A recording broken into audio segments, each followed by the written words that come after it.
This is Jeremy Elton screen test. 5 or 6 stars. Ready whenever you are, mate. You could stop it. In your own time. Read to that. Yeah. You could stop at 5 or... You could stop at 5 or 6 different stores. Just one. Fear! I become a fear in my mind. Oh my god. I was singing that before we sat down, so it just like... Welcome to the Fear Podcast. Winter round 2, but this time it wasn't as bad. So This time it's personal, except it's not personal because it's not actually as bad as the last No, one. this time it was... The only thing that was worse is that Kirk's heating is dying, as you can tell. That's hence the giant mound of blankets that is on this couch. Mountain. I slept on this couch last night with about five layers. Two were below me. And I'm fairly certain that, like, the last winter storm probably killed my heating in some way. Probably, yeah, initially. Yeah, it is currently 54 in here, which is not, it's not too bad. It's still working. We're not like, oh god, freezing, but it's just like, I'm in a coat. And you've never seen me in a coat before. Ever seen me wear a coat? That'd be weird. That'd be weird. That'd be differed. Okay, anyway. Different. This is all just stalling Different. while he pulls up the movie descriptions. Different. No. I was trying to do a transition and it did not work. So today hello. This weekend. My name is Kirk Zanetti. And my name I'm is 24 years old and I'm the host of the Fear Podcast. This is the most chaotic intro. Do you pull up the Scooby-Doo page? Oh yeah, Scooby-Doo one. Okay. Because we finally watched some more Mystery Inc. It's been a fucking while. Because... Oh, also we watched Suicide Squad and... Well, no, here's the reason it's been a while is that we've been watching a bunch of other shows, which we can briefly talk about now while you're pulling. We watched the Suicide Squad earlier this week, and then we started... Because I hadn't seen it. I didn't see it when it was in theaters. And then we started watching Peacemaker, which is surprisingly... Like, not having seen the Suicide Squad, I was like, why are they making a Peacemaker show? But it's actually quite good. It's very funny. It's very funny in a very, like, James Gunn just writing a weird story kind of way. But it's also, like, it also has some... John Cena has some surprising dramatic chops that are starting to build. I feel like everything I see him in, he gets a little bit better. And then we also, of course, have been watching more Succession. But I feel like we can talk about that in depth whenever we actually finish the season. At the man in the mirror. Was that the name of one of the episodes? Oh yeah, that Imposter Fred. Scooby-Doo Mystery Inc. Scooby-Doo Mystery Inc. So we watched... You're dead, mate. Wait, put it up here. You're dead right, mate. So last time we watched, we ended off on the herd of CGI skull cattle. The horrible herd. Rampaging Crystal Horrible herd was right. Those things looked like fucking shit. Yeah. And then the next episode we watched. So this time we came straight back into definitely a lighter, like definitively a filler episode. Yes. But like still fun. It's the Rude Boys and the Scott. Rude Boy and the Scott. It's the ska. Versus the Hex Girls. It's the ska music joke episode. You're dead right, mate. You're dead right, mate. It's about like about a washed up ska band that died in a plane crash. Scott Pilgrim. Yeah, it's about. So what do you think it is? Yeah, the musicians fake their death. And then came back as like evil skeletons who hypnotized everybody into awkwardly dancing to ska. And it was up to the Hex Girls and Shaggy and Scooby to solve this one. After Daphne, Fred, and Velma got skawed. The big thing from this is they find a helmet, which is the second key to Nibiru. Yeah. Right, that's the song that the band sings, which is weirdly enough the song that the evil band sings is probably a better song than the Hex Girls' attempt at ska that they used to. We're the good bad girls. We're the bad good girls. We're the good, bad, good girls. We're the bad, good girl, good It's bad. funny because you think the Rude Boy song is bad at first. Because you only hear like. Because you hear the like most generic part of the beat, but then when you actually get to hear the whole song, it's a pretty decent ska song. Yeah. It doesn't really get into a second gear, but it does have a nice groove. This episode was extra funny for me because Kirk plays a lot of ska in the car. But just by the way, so you all know, I'm exposing. Monday hot dog, Tuesday tacos, Wednesday hamburgers, and chocolate milk. That's the absolute stupidest ska song you play. Yes. And I love it.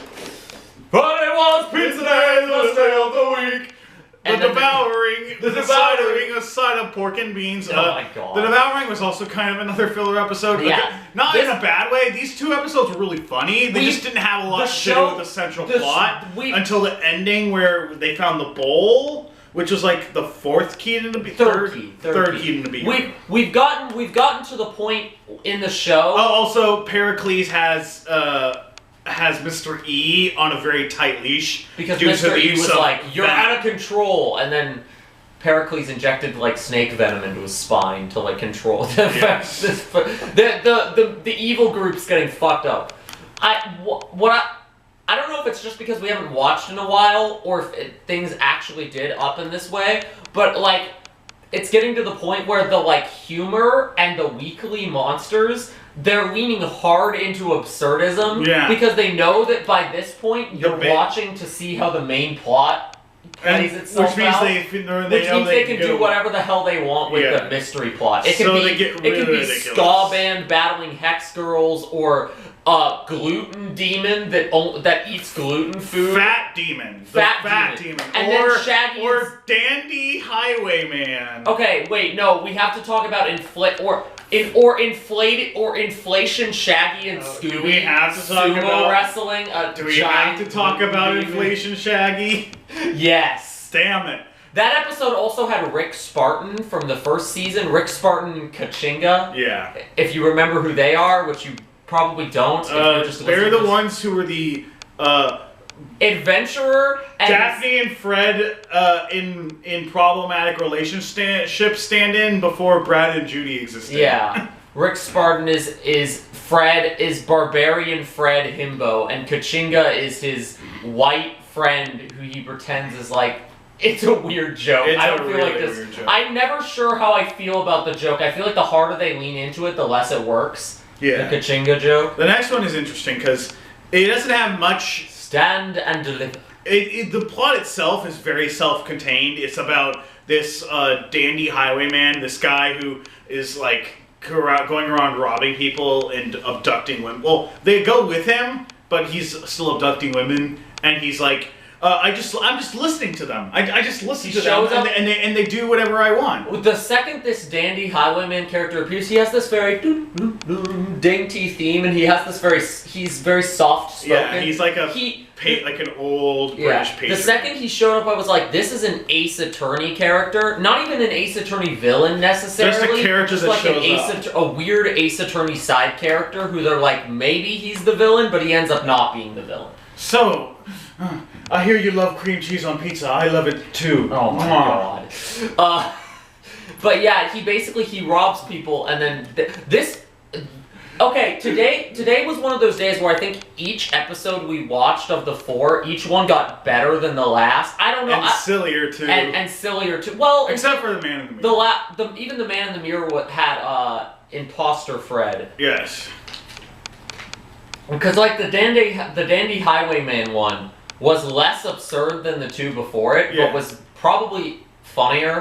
Yeah. Well, because he's not evil. Yeah. He's just English. He's literally not even English. He's revealed to be the librarian. He's revealed to be just the librarian who got tired of reading about adventures and decided to have his own. And I also like that and then he just actually learned how to talk to women. Yes. And listen. But don't worry, he's not that based because he puts in earplugs sometimes. Yes. So he has to listen. So he doesn't actually listen to women. He just likes to pretend he does. Yeah, and he pretends just well enough to fool some people or interest some people. The most interesting thing is that there are some dream sequences in which Scooby is Oh, yeah, 'cause- in the Twin Peaks Red Room. Literally, just the Twin Peaks. That's coming back, by the way. Of course it is. You don't do a Twin Peaks reference and just stop at one. This is I consider the Twin Peaks Red Room to be the definable moment where the overarching plot of this series gets a little bit out there for Scooby-Doo. Kind of jumps the shark. Like, not completely. I'm still interested, but it's a little bit out there. Oh yeah, Nova is an alien. Nova the dog is in a coma, and she's like, there's like this alien race of people that like are in animals and a god. I don't remember much of it, and it's because the first time I watched the show, I was like, what? Okay, this is the apocalyptic like super god stuff doesn't not work, but it's just, again, it's a little much for Scooby-Doo. It's pushing the upper limits of like how serious you can get me to take a like Scooby-Doo overarching narrative. Yeah. And then there was The Man in the Mirror, which was another episode where Brad, Judy, and Pericles try to steal the planispheric disc from the gang by using Imposter Fred! POV, you cannot escape. Fred and Brad end up swapping Brad places. pretends to be Fred, Judy pretends to be Daphne, and they concoct this really elaborate scheme that ends up all kind of being pointless in the end because Pericles ends up just getting the planispheric disc by grabbing Daphne and being like, I'm gonna kill her if you don't give me the disc, and Fred is like, okay. A dumb ending to an otherwise very fun. Yeah. And also, I think when the episodes where the good Mystery Inc. and evil Mystery Inc. go up against each other are always so fun because they're both because they're such perfect foils to each other, and it also allows you to see how smart the gang actually is. Like, you think Fred is being a himbo, so I guess we'll just explain their scheme. They kidnap Fred into a fake post-apocalyptic version of Crystal Cove. Then Judy shows up disguised as old Daphne and says, Fred, we need the planispheric disc to reverse this. We need the Jeepies. He figures out it's not her because she says Jeepies. Which was noticeable. She said it and I was like, Jeepies? I'm like, that's, okay, this is like, for a second I'm like, is this Daphne says Jeepers. Velma says Jinkies. No one says Jeepies. That would be stupid. Yes. But it's so. But that felt like me explaining Scooby-Doo. Right. So. But, it's very important that Daphne says Jeepers and Velma says Jinkies. But you think Fred is just being a himbo and forgetting where he left the disc, but he's actually leading her to different locations she's communicating with Brad, and he, as Fred, is taking the rest of the gang to the locations where he thinks the disc is. It's a really funny sequence where they keep going into places, and he's like, actually, the disc is somewhere else. But you reveal that, you think Fred is just being a himbo, but then it's revealed he was actually communicating with the rest of the gang, telling them fake Fred in a coded message through Baby, stand! Which is like, that's what I mean, is like you think, oh, Fred's being a himbo again. He's actually being so fucking smart, and he's already like three steps ahead of the evil Mystery Inc. gang. It's very reminiscent of the episode where there's the fake monster, and then they outwit them, which is another great one where you get the two gangs directly going head to head. I love it when Evil Mystery Inc. goes directly head to head with Good Mystery Inc. because it's fun. I've said it before and I'll say it again. Evil Mystery Inc. is like the best possible concept you could do for Scooby-Doo recurring villains. Absolutely. I don't know how you come up with something better. Right. We also watched some movies this week. Did. We didn't just watch television. Yes, believe it or not. We've also been television. We've also been, I don't know if we mentioned this, but we've been watching the Peacemaker show. I did. I talked about it while you were looking up stuff. Very good. Yes. John Cena. Some surprising dramatic chops. Yeah. As well as comedic chops, because obviously it is a comedic show. You don't hire John Cena and not have him do a little bit of comedy. But also all of the other characters in that show are good too. Okay, yeah. If we want to talk about Peacemaker in more detail, we can do that. Speaking of stories about toxic men who sometimes become their worst self, American Psycho. Peacemaker's becoming his best self. Peacemaker is becoming his best self, but sometimes he slips back into his worst. But American Psycho, Patrick, we watched American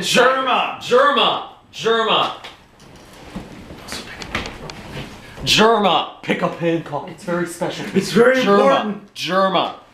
So the only things I'd seen of this movie before watching this movie were the memes and the expertly edited edit of the scene where Patrick Bateman kills Paul Allen, Jared Leto's character, but with Germa's face deep faked onto him for the entire scene. Hey, Paul!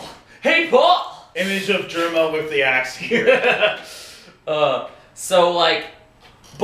I was able to avoid making constant Germa references, although Patrick Bateman did have several Germa moments. Or maybe it's because more like Germa, he is a sociopath.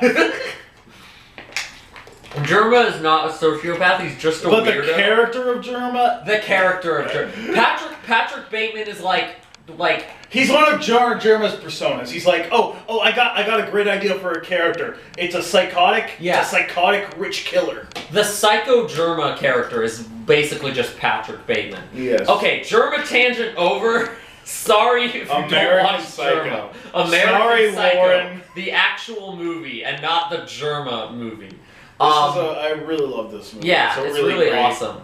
It's a really great horror movie. Christian Bale's performance is crazy. It's maybe my favorite Christian Bale performance because it doesn't require any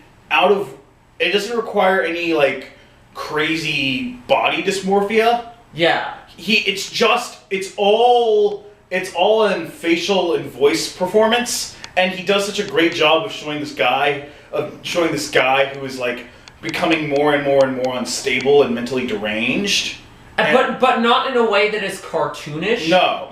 He definitely has his cartoonish moments, but it's always grounded in the sense that like this is a real person that really exists. Yeah, a weird but very real and just like so many little touches that are just like unsettling. We watched a lot of movies with protagonists that are kind of unsettling bad people. Yeah, or possible sociopaths. Sociopaths.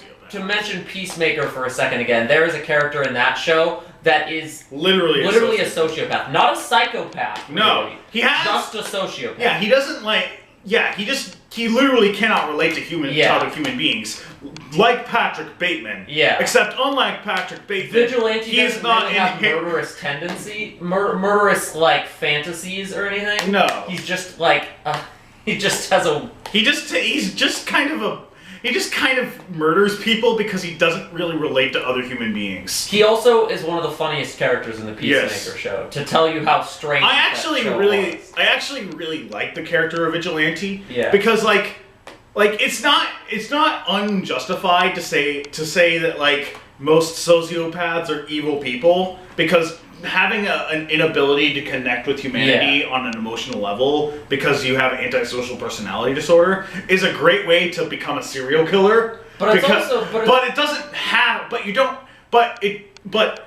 mental illness and evil deeds are not correlated, or do not have to be correlated, as proven by Vigilante, who has done bad things, but he also is working with the good guys. He's working with the good guys, and he's shown to be fundamentally as good a person as anyone else in the show. Yeah, he's more. He just has a lot of bad life coaches. Peacemaker as a show very much has this message of like anyone can change is a thing. Anyone can be their best or worst versions of themselves.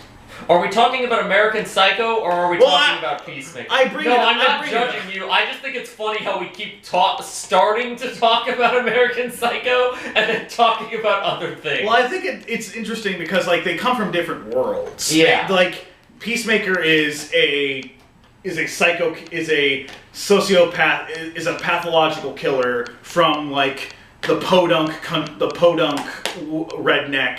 An American Psycho like is a commentary. suburbia. An American Psycho is a commentary on like Rich billionaires who can get away with anything. Rich business, like 19... And like the difference. It's also very distinctly 80s. Yes, which it was made in the year 2000, but this is the most 80s movie you'll ever watch in all of the worst ways. Yes, it is excessive. It is violent. It is misogynistic.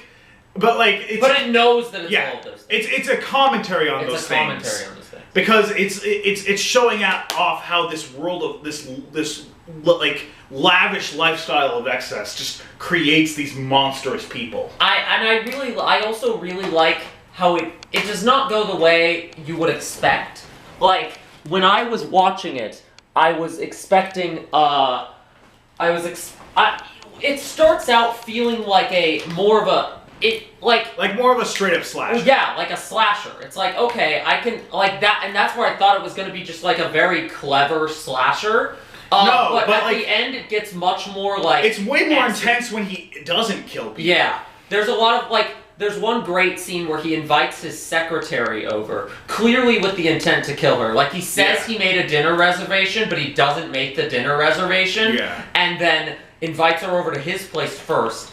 And he's behind her with a nail gun, and then he gets a call from his actual girlfriend, and he tells the secretary, leave before I do something I regret. Yeah, and she thinks it's about sex, but it's actually about murdering her. Yeah, and it's an interesting humanity moment for him, but it's weird because of the way Patrick Bateman is. You can't really tell what spurred that change in tactic for him. Was it a fear of being caught? Was it some kind of weird sympathy for her? Was it just that he was a random impulse? Was it just that he was reminded of his girlfriend's existence? Yeah,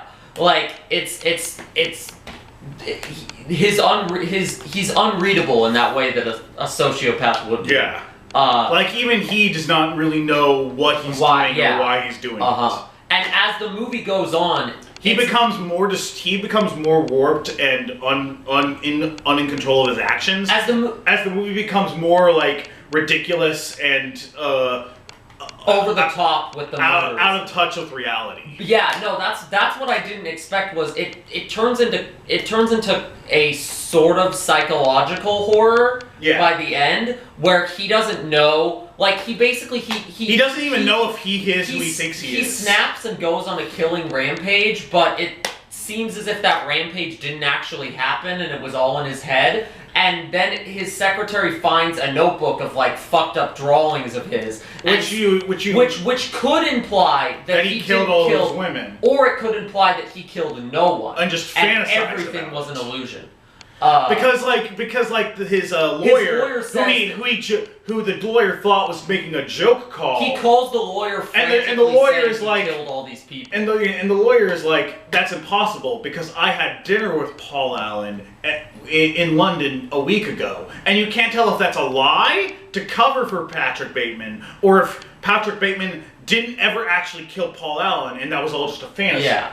And then it basically ends almost right after that moment. Yeah. There's one more monologue about how I confessed and nothing changed, and that's kind of like an ending statement. Yes. And it's one of those movies where I'm watching it and I'm like, oh, this isn't what I expected. But then given 5 minutes to process it, I'm like, this is better than the slasher ending that's a story like that could have had. Yeah. It's a very good movie. It's a movie that you don't think it would require a lot of thought or be very thought-provoking, but it is. It's a really good movie. I highly recommend people watch it. And it's not just I don't find it to be a gimmick of oh, Christian Bale's playing a sociopath. No. I think it's less gimmicky than, this is going to seem like a random comparison, but Joker. Yes. Joaquin Phoenix's performance is great in that. But the gimmick is that he's the insane clown man. Yeah, that he's becoming the Joker. This is a less gimmicky movie than Joker is. And Patrick Bateman isn't becoming anything. He's just he's just an empty shell. Mm-hmm. I'm not really there, as he's like peeling off the like. There are so many great mask monologues in this. There's so many great like little scenes. Again, the scenes where he's killing are like fun, but most of the most powerful and thought-provoking scenes are the scenes where he doesn't kill anyone, and it's just like how is he interacting with these people? Yeah. In like such a in this way. It's a really good movie. Yeah. Definitely check it out. Watch American Psycho. Don't watch Hancock. Oh my god. Hancock, bottom text. Hancock, bottom text. Hancock. Oh my god. After we watched American Psycho, which... We were scrambling to think of something else to watch because we were bored. Yeah, snowstorm moment. Except the snow's already melted, yeah. so this isn't like last time where I'm gonna have to where I'm gonna be uploading like a... God, the last of the Snowstorm FEARcasts I uploaded from last year was uploaded in May when I was here. Like, months later. I got so behind there. But now I'm not behind you. Now you're not behind. And also getting behind there made me better at editing faster, because I was editing those ones really fast, trying to catch up. Anyway, Hancock. I don't want to talk about this movie. Okay, so instead of talking about this movie, I'm just going to talk about the production hell this movie went through. So originally, this movie was supposed to come out in 1996 under the working title of Tonight He Comes. It was going to be a story about sort of like this homeless alcoholic superhero who kind of sort of reinvents himself. Haha, Jason Bateman, Patrick Bateman. Anyway, he was going. And then eventually down the line, the script changed into something where it's like this sort of middle class family, like trying to get this homeless superhero back on his feet. And then somewhere down the line, they added a prison arc to it. And then. Oh my god! And then they had the brilliant idea of what if he kidnaps the guy's wife, and then they hired Will Smith. And they said, we're not doing that plot line anymore. We're coming up with something else. So they reached into the garbage bin and they pulled out a script for a movie called Star-Crossed Lovers, with the emphasis on star, which was about two ancient aliens who came, like a group of ancient aliens who come to Earth and are immortal beings that lose their immortality when they find their one true love. I cannot verify all of this information, but I can tell you that you can see how this movie has 4 different plots that just come up out of nowhere. By the final plot, where him and Charlize Theron are just like star-crossed, like god alien lovers, the homeless superhero shit at the beginning is so far gone that it feels like a different movie. The scene in the beginning of the movie where Will Smith Hancock cannot have sex with that girl because his cum is like bullets and they're popping out of the trailer and it's a comedy bit is completely so miles removed. That was from a the comedy bit? I guess. This movie's not very good at No, comedy. it's not very funny. This movie's not... Spoilers, this movie's not much of anything. Give me the box again, because this fucking box art... The only reason we watched this is we went into Kirk's room to find a movie, and then his shelf broke. I blame Hancock. And then all the movies were on the ground, and I saw this on the ground, and I was like, oh, that looks like a bad movie. That's bad movie box art if I've And then I said, oh, you want to watch Hancock? Yeah. And, oh my god, I was... What is there to explain about this movie? He's, Will Smith is an alcoholic superhero, but then Jason Bateman he meets character... Jason Bateman playing Jason Bateman character number 56, and Jason Bateman character decides he's gonna be Hancock's PR guy and reframe his image, and so he tells Hancock to accept the punishment for the things, for the like collateral damage he causes. Each concept the movie introduces, it gets progressively dumber. Like the initial, and then it's we need to get the people to care about Hancock. The first concept of Hancock as this drunk, lazy, homeless superhero who just he saves people, but he does so in the laziest way possible, causing shit tons of collateral damage, could be fun if it was made by like somebody like James Gunn. Someone with a sense of humor. Almost kind of Peacemaker. Yeah, somebody with a sense of humor. Again, Peacemaker. I saved. Do you really want to taste it? I saved the day. You blew them up. Yeah, that kind of thing. But then we get Jason Bateman PR storyline, and it becomes like a goofy find yourself comedy. It becomes boring family movie. Yes, but like not a family movie. Yeah, because one of those kinds of weird because movies Will where Smith it's like is cursing up a storm. Where it's PG-13 and the characters make like dick jokes, but it's also clearly aimed at like families. Yes. Like an Adam Sandler movie. Yes, it's an Adam Sandler movie. And then he goes to prison, and it's just boring, but occasionally when it gets elements of that first concept, it occasionally gets entertaining again. Yeah, and entertaining, not good. Not just good, entertaining. just entertaining.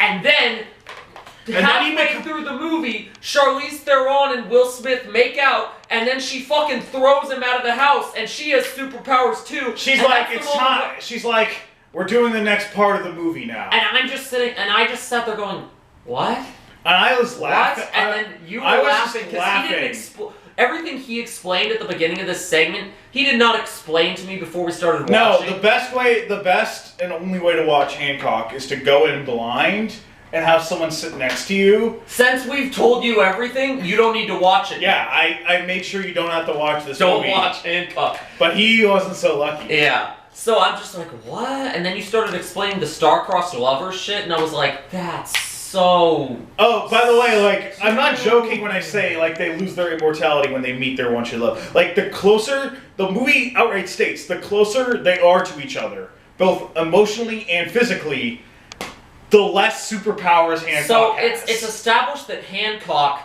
80 years ago, woke up in a hospital bed in Miami from a bruise on his head with superpowers and amnesia. And when they said amnesia, I groaned. So then it's established by Charlize Theron that apparently 80 years ago, the two of them were at the peak of their romance. They were at their most mortal. Even though she said they just broke up. Or something. I don't know. It's super weird. And so then she's like, I abandoned you because I didn't want them to hurt you again. And I didn't want to die, basically. She's kind of a bastard. Yeah. They're like, all of our other kind, they died because they found their pairs, but not us. And it's like, so what you're saying is you guys kept dating until one of you got put in harm's way, and then you just fucked off for a while? So you fucking asshole. But the weird thing about this that I don't think we mentioned before, her character is introduced as Jason Bateman's character's wife. So for the first half of the movie, it's like, oh, she's sus of Hancock, and I don't know why. That's kind of weird. Maybe Whatever. she's racist. Maybe she's racist. Maybe she just doesn't like violence. I don't know. And it's clearly a different movie where this lover's plot is only barely hinted at, and in ways that like could easily be written into something else. Yes. And then halfway through, it just into like, I mean, the plot is already veering in stupid directions constantly, but this final twist just sends it into overdrive of dumb, where they have to basically spend the rest of the movie explaining the dumbass plot twist they wrote in. Like, and by the end, you have her in a hospital bed, or him they're like sharing each other's pain, and people from the prison that he was in the first act are coming to kill him, and Discount Stone Cold is there. And Jason Bateman's character is just kind of there at this point. He's literally just floating around in the background. Him and his kid are just standing around in the background like, what the fuck happened to the plot? What's going on? Remember when we were important? When we were important? It's so dumb. It's really every like. Also, he has a very generic superhero outfit. Yeah, every new choice this movie makes either makes you go, huh? Or makes you just laugh because it's so moronic. Do not watch Hancock. We will be exercising it soon. Do noi bai. What? Do noi bai. Do. Whatever. The Shadow. The Shadow, yes. Then the next movie we'll watch, The Shadow. Alec Baldwin superhero movie. Alec Baldwin playing the most Patrick Bateman-y version of Bruce Wayne, but not a actually. discount Batman. Yes. This starring hang on. Alec Baldwin, Peter Boyle, Ian McKellen, Jonathan Winters, and Timothy Curry. Tim Curry, hell yeah. I liked this one. It has some problems. Let's just get it out of the way. The big main problem is that they gave the Shadow a stupid, like, Asian warlord backstory. So something which A was not in the material that he was based on, as far as we B can find. was not necessary for this story. Yeah. So the movie opens in like China, Mongolia, some Asian country. And we're like, oh god, are we gonna see Yellowface? We don't ever see Yellowface, but the movie gets dangerously close. Like, Alec Baldwin is introduced in this very, like... He's wearing a long wig with those stereotypical Chinese witch fingernails. And he's like this evil warlord, and he has these weird dreams occasionally of him, like, being this Asian man. It gives off the vibe, although I could find no evidence that directly states this, but it gives off the vibe that he's some sort of immortal character whose form was once Asian. Although I don't... That doesn't... We don't know if that's what they were going for. It seems, if you read the Wikipedia synopsis, like he just, after World War I, went to China and went to Tibet and became an evil warlord, but he acts, he dresses... And he acts like he has this history. He has scenes where he is crossfaded with an Asian man. And he has scenes where that is the textbook definition of different identity. Yeah. Crossfade with another... And the villain is a descendant of Genghis Khan, who refers to the Shadow, Mr. Fuck, what's his real name? Lamont Cranston, as... The villain is a descendant of Genghis Khan who keeps referring to Lamont as Ying Ko, his Asian warlord name. Which I'm pretty sure is supposed to... stupid. Which, based on from what I could tell in the comics, is just what Asian people in the Asian part of the Shadow universe call the Shadow. Yeah, the most the Shadow's actual comic is that he has a lot of false identities. And that he maybe got training in some of his powers through mystical Asian means. But you didn't need to have him literally show up with the fucking, like, Fu There's another scene later where he's got that hair killing people. Yeah. Like it's a flash. In a Mongolian outfit! In a fucking, like, Mongolian terracotta warrior outfit. That being said, all that being said... This movie's actually pretty fun. Yeah, it's actually a pretty fun movie. I'd put it close to, maybe not as good as, but I'd put it on the same caliber as the 90s Batman Burton movies. Yeah, it came out in the same era, and it's clearly trying to do that style. Yes. But it's set in 1930s New York, so it's this mix of, like, pulp detective noir and Burton Batman, which is really fun. Yes. And he has a cool power set, too. Like, he's the Shadow, and he disappears. Yeah, he can disappear, he can literally become a Shadow and then pop out. He also has the ability to, like, mind control people, which was really evil. He's very evil. When he's in the Shadow form, most of the time he's lurking in the background doing literally an evil laugh. The problem is that Alec Baldwin is too much of an asshole.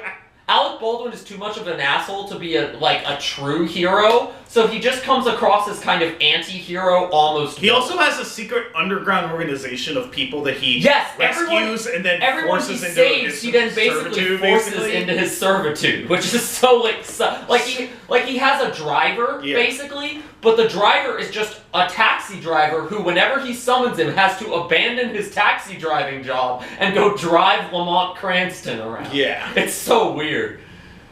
Also, his disguise is kind of bad. Oh yeah, the costume itself isn't bad. For some reason, they decided to give him like a big long prosthetic nose and like weird makeup prosthetic. Weird. It could have just been Alec Baldwin's face with a mask at the bottom. I don't know why they did this, but it looks odd. It looks really odd, especially when he loses the mask part and it's just the prosthetic nose, and it's like.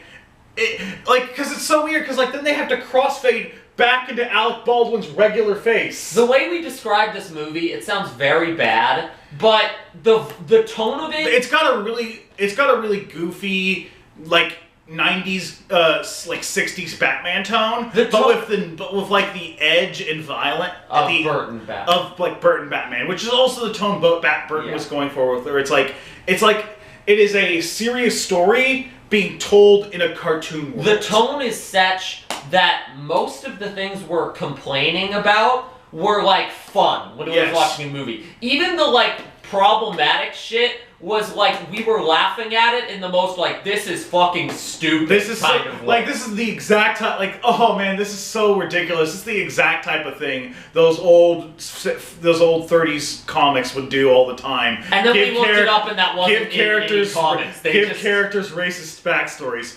Turns out that isn't true, but just the fact, that's the kind of thing we were like, it felt like a bad comic backstory, even though it actually wasn't. Yeah. But it was fun. The fact that it wasn't an actual bad comic backstory, though, I'd love to see another adaptation of The Shadow. Because you could make an adaptation of this and ditch the weird shit. Yeah, just if you want him, if you still need to justify his weird psychic powers by saying, you can just say he trained with the greatest martial artists and awakened his third eye. Yeah. There's also a romantic lead character that is actually quite, she's not super complex, but she has a good dynamic. Margot Lane. She reminds me of Rachel McAdams' character in the first Sherlock, but less I'm maybe working for the villain. Yeah, it's more just so that she's able to kind of get a read on the Shadow and his true intentions. Yeah, she has the ability to read minds. She has telepathy for some reason. Doesn't really matter why. No. But she doesn't need weird Asian powers to justify her telepathy. But her telepathy makes her immune to Alec Baldwin's Jedi mind control powers, which means that once she finds out he's the Shadow, he can't make her forget he does with everybody else. So then she sort of becomes his She becomes his partner, and then eventually girlfriend. You also have Tim. It's actually a really nice where it's their romantic relationship builds up naturally because it starts out with he just respects the fact that he can't control her, and therefore she isn't equal to him. Yeah, and they work together to solve the crime. They don't end up even. I don't think they even kiss. They kiss at the very, very end. We're talking the last frame end of the movie kiss. So it's alright, they've earned this moment. Yeah. There's also Tim Curry as a minor villain who... he doesn't have a lot, but what he does have is great. He locks the Shadow in a, container that is getting filled with water. This, water room. Yeah. And... there's a new kingdom coming, and I'm going to be king. No. So the villain also has mind control powers, and he uses them to control everyone else, including the female love interest's scientist father. Yeah. In order to build a nuclear bomb so he can blow up New York and then rule the world? His plan's not very good. Stupid. But the important thing is, I want to rule the world. Yeah, I want to finish what Genghis Khan started. It's stupid. That would if there wasn't such racial, if the villain wasn't also such a kind of weird racist caricature, not even a specific racist caricature, just a classic. Just a weird. If using Genghis Khan as racist. They basically use Genghis Khan as the same way you would use an Egyptian god. I will rule the world like the pharaohs of old. Yeah. Which is so it's so strange and out of if there wasn't such weird racial implications tied up in it, I wouldn't even be mentioning it. Yeah. It's so strange and out of pocket though that it's kind of funny, even though it's problematic but also kind of funny. And just adds to the weird pulpiness of the movie. But Tim Curry's the only one who's not mind controlled by the villain. No, he's just just evil. He's just in on the plan. He's global domination, and I like this. To be a part of it. Yeah, so you've got... And then he, like, And Tim Ian Curry, McKellen plays the dad of the female love interest, which I didn't even realize it was him until towards the end. He is kind of wasted. He's underutilized. For someone of his talent, that was a kind of a bad use of your Ian McKellen. It's really telling, though, that the Asian actor who played the villain gets, like Tim Curry gets higher billing, even though Tim Curry is a much more minor character. Yeah. In the 90s. I mean, the villain wasn't bad. It's just, 90s. The actor who played the villain was doing a good job. And he wasn't wearing yellowface. He was not. When I knew Tim Curry was going to be in the movie, and I was like, is he going to be the Genghis Khan descendant? And I was like, a part of me would have... I kind of would have almost liked that, because, like, I would be like, Tim Curry, I trust Tim Curry enough to be like, he would make it a joke about yellowface. That's what I was gonna say. Is if Tim Curry was the villain, like the main villain, that would push the movie from he would be obnoxiously British, but he would just be descended from Genghis Khan. That would probably be what would have pushed the movie from like good movie with problems to like ironically bad pulpy movie. Yeah. But in the best way. way. That said, this was a good movie with problems. Yeah, I'm glad to say it's a really fun movie to watch. If you can't get past the premise we just described, totally that is totally valid. Don't watch it if you can't get past. But if you can get past the dumb backstory premise. Literally, if you can just erase the first 5 to 10 minutes of this movie. If you want to fast forward the first 5 to 10 minutes, you're not missing anything. You're not really missing anything. They explain the backstory later in a way less racist. Text crawl in a way less racist way. Yeah. And it's a stronger opening if you skip it, because you just get to go straight into the Shadow. Yeah, the Shadow. Who is a cool hero character. Yeah. I'd like to see another take on him. The closest thing we have is our next movie, Sam Raimi's Darkman. Darkman. So Sam Raimi couldn't get the rights to use Batman or the Shadow, so he said, "Fuck it, I'm doing it on my own." Boop boop boop boop boop. Okay. They got the rights for Shadow Man, the Shadow, were up in the air for a while. Sam Raimi was initially on the script, tasked with scripting it, but then I think Universal lost the rights to make a Shadow movie. Yeah, or something. I don't know. Something like that. Or they just decided to use somebody else's script instead. But it sounds like Raimi still had that script left over, so he just turned it into its own movie, Darkman. About a man played by Liam Neeson, young Liam Neeson. Very uncanny. Young Liam Neeson somehow looks digitally de-aged, even though he's not. He was just actually young, but it doesn't look right. Yeah, it's a much more sort of universal horror. Yeah, right here. It's much more like a 1930s horror movie than it is a superhero movie. Darkman himself is... It's much more horror than it is noir. Yeah. Darkman himself, the character, is on the edge of what you would even call a superhero. Yeah. He doesn't have any actual superpowers, and he's not really heroic, he's just out for vengeance. Basically, his girlfriend finds out something about what this evil dude is doing. Yes. And the evil dude mobsters come and steal the file that reveals what they're doing. Which she left with her scientist husband, Liam Neeson. And he's making prosthetic face stuff. Yeah, he's creating liquid skin. But he can't figure out how to make it last for more than 99 minutes. 99 minutes. 99 minutes. 99 minutes exactly. He can make the only way he can make it last longer is if it's in the dark. The dark. What secrets does it hold, or whatever it is he says at the beginning of the movie? It's almost like it's some kind of the line he says at the beginning, the line he says early in the movie that makes total sense for a super noir character to say, but makes no sense for at that point scientist Liam Neeson to be saying. What secrets lie in the dark and the light? Yeah.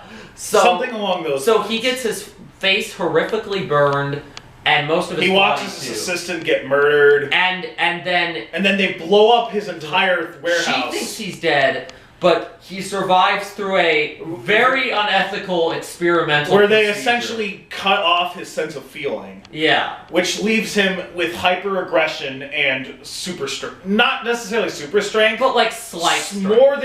more than human capabilities strength. Yes. So he then he then breaks out of this facility, returns to his lab, and starts making faces. He first tries to make his own face back to try to win back Julie, who... And he does. The problem is that he's unwilling to show Julie his love interest. Well, because he met her in the rain. Yes, he runs into her in the rain right after escaping. And that kind of put him an idea in his head that he was unlovable. Yeah. And then, once he found out, after all of his experiments, when he was still unable to create skin that lasted for more than 99 minutes in the sun, he kind of snapped and went those people who did this have got to pay. Yeah, we had some slight disagreements about this movie. Yes. At first, at least. It took me a while to get into it. Whereas I was into it the second And it it's started. probably because you're more of a Raimi head than I am. Yeah, this is a very Sam Raimi movie. It's it's written and directed by Sam Raimi. It has I'm pretty sure it has most of the people he normally works with. Bruce Campbell makes a cameo. Bruce Campbell makes a cameo in it. It is a very Sam Raimi movie, and it's a very interesting point in his career because it is the perfect in-between of his early Evil Dead work and his later Spider-Man and etc. But for me, it was a thing where I had trouble getting into it at the start for a few reasons. One of them is that I'm just not I've never been very big on the dude with disfigured body is afraid that their friends will think they are a monster and is beastly. Yeah. I've never been big on those kinds of storylines, so I was not interested in that part of the plot, and I never really became that interested in that part of the plot, and it's also a pretty it's a slow burn. It has very much a traditional superhero movie structure where you're establishing the origin, establishing the foes, and then establishing the stakes. Yeah, and then final conflict, and that's what halfway compared to something like The Shadow, which kicks off with a bang, which kind of kicks off an action scene. Yeah, Shadow has more. And never really it has Shadow has a very different structure where it's talking scene, action scene, talking scene, action scene. Yeah, pretty much. It never really loses that sense of pace. Whereas Darkman slowed down for me a bit, but it has a great. It does the thing that any good superhero movie that starts slow should do, which is build to a big finale. There's basically two big finales. There's one where he's fighting the mobster, and then there's one where he's fighting the mobster's boss. The businessman Shrek. The businessman Shrek, whose name is one letter off from the Batman Returns villain. No, it was Strack. Something like because it was Stark. Strack because we made a joke if he had gotten the rights, he would have done Stark. Yeah, it was one letter away from Stark and one letter away from Shrek, and it's weird. Yeah. And the character is very much Christopher Walken's character from Batman Returns. I think he's a little less wacky than Christopher Walken. Because it's not Christopher Walken. But I think he also maybe it's not that he's a more complex character than Christopher Walken's character. I think he just does a better job of he's more of a selling. Threat. He feels like he's more of a threat, and I think he does a better job of selling what he's trying to sell. Yeah, he does.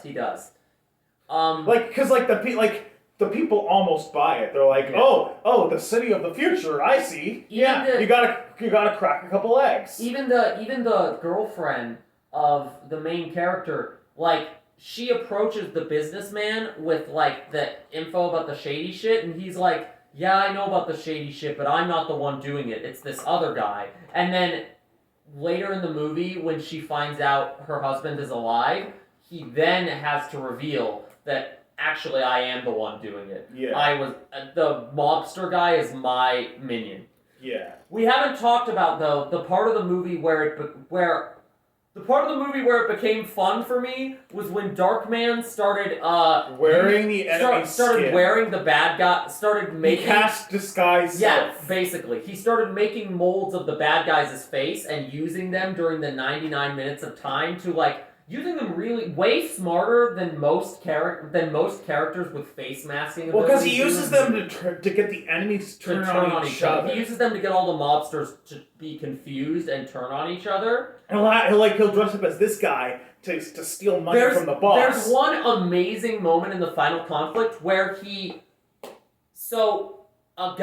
one of the bad guys got his gun out, and he's like, what's going on? And then another of the bad guys runs up to him like, and he's like, oh, this bad guy, and he peels off that bad guy's face, and it's like, oh, I knew it was you, Liam Neeson, Darkman, in disguise. And then, there's another layer of face. It was a bad guy tied up with tape on his mouth, with the Darkman face, with the Liam Neeson face over, and then over that face, the face of another bad guy, and then Darkman walks in. And then right after that bad guy realizes he's been played, Darkman walks up disguised as the bad guy who got played, sus grinning at him.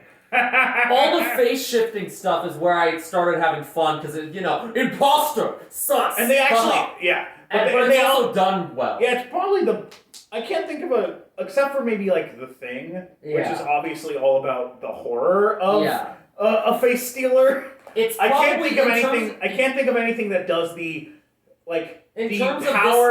power to steal identities as well as this movie. Yeah, in terms of this concept used in like an action movie, this is the best I've seen it done. Full stop. And it also ties back to that Scooby-Doo episode we were talking about. Everything is connected. Everything is connected. I'm wearing a fake piece of... I wear a fake face with a smile for hours at a time. Or not, like 1 hour at a time. I think we're going to exercise now. Okay. This will be a shorter one, but I feel like we talked about a lot. This was a very impromptu episode. Yes, it's okay. It's fine. It's another Winter Storm one. It's the Winter Storm Part 2. But thankfully, the storm is mostly gone. I will be able to go home and not make 2 more of these. Wait, you're telling me you don't want to watch Journey 3? The Quest for More Money? Damn it. They will make one of those eventually. Starring Josh Hutcherson and The Rock again? Oh my god, no. Now I'm imagining a Journey 3 where we should turn it on. Tom Holland. No, what I'm thinking of is a Journey 3 now where Josh Hutcherson is the older mentor character, and they get somebody like Tom Holland or fucking Finn Wolfhard or something to be like the kid. Where I'm willing things into existence that should not be willed into existence. Do the exorcism. Do the exorcism. Do the exorcism. Hancock, you are an asshole. In that movie, they are constantly calling Hancock an asshole. It's a bit. I'm doing air quotes because it's not funny, but yeah. That's all you need to say, really.